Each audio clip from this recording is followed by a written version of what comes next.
this really interesting story. I don't have time for it, but I can't resist. It's a really interesting story.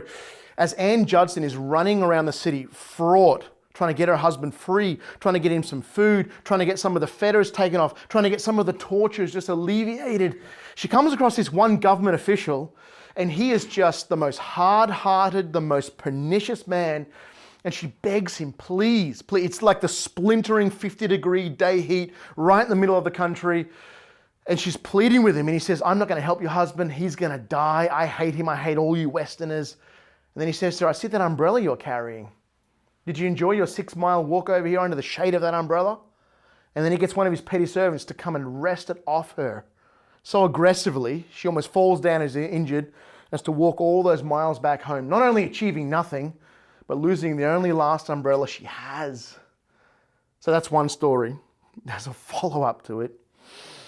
When the British finally come and just take the capital, in a matter of hours, just sweep through whatever miserable defences the Burmese put up, they get all the commissioners and the government officials to have a meal after surrender with the generals of the British Army, with Anne at the table as the translator.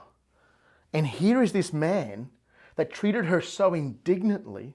And while he's sitting there, he's just like shaking in fear. Because now the Brits have arrived with their guns and their their cannons and their naval. And he's sitting there, and Anne starts telling all of the military, all of the commanders of the English army how this man had treated her. And he can't speak English, but he can only imagine what she's saying. And all these men, very refined, very well-cultured, high English gentlemen, are at the table just scrunching their fists in their face. They're ready to tear this man limb from limb. And Anne leans over.